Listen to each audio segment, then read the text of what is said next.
Quentin has been more than a friend to me. He's been a brother, a mentor, a best friend, a support system, and he's an incredible, incredible person. And I'm telling you, the way he touches you with his cinema, that it feels like it's part of your personal experience, the way you love his cinema, it's him. There is just something so magical about him. And he's so generous because he's the best. And he knows he's the best. There's no insecurity about it. There's no one like him. There is no one like him, bar none. The best writer, director, there's just no one at Quentin's level. And he cares and loves so much about it. And he wants you to succeed.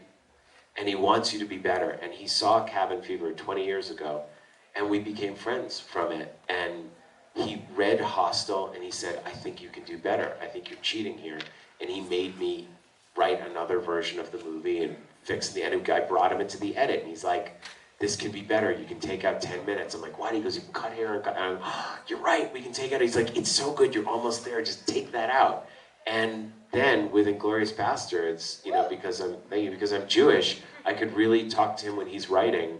I brought him to my Passover Seder. I'm not gonna make Quentin a better writer. Quentin is the greatest, but I can help give him a very authentic point of view, or when I disagree with something that doesn't ring true from a Jewish point of view, I can tell him and he's like, okay, that's great, that makes sense, it's very helpful. Or I can, you know, in the way we trust each other, where if he shows me something, or if I say, I think you're doing that beat twice, like we listen to each other. We want, you know, he's an incredible person and a special person. And what I like about him is that I remember when I was gonna make Hostel, I had turned down a movie that was like some studio comedy.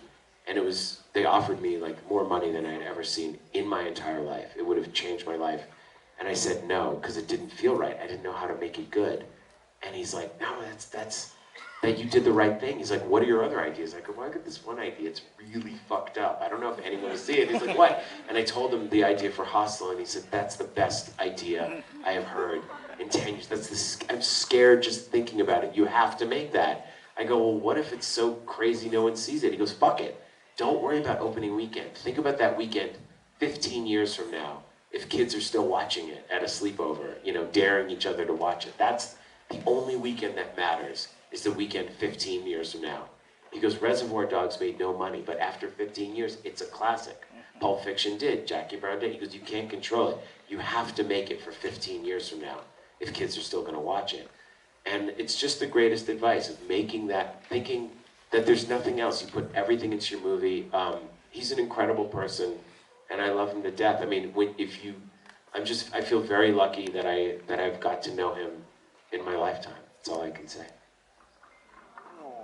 Yo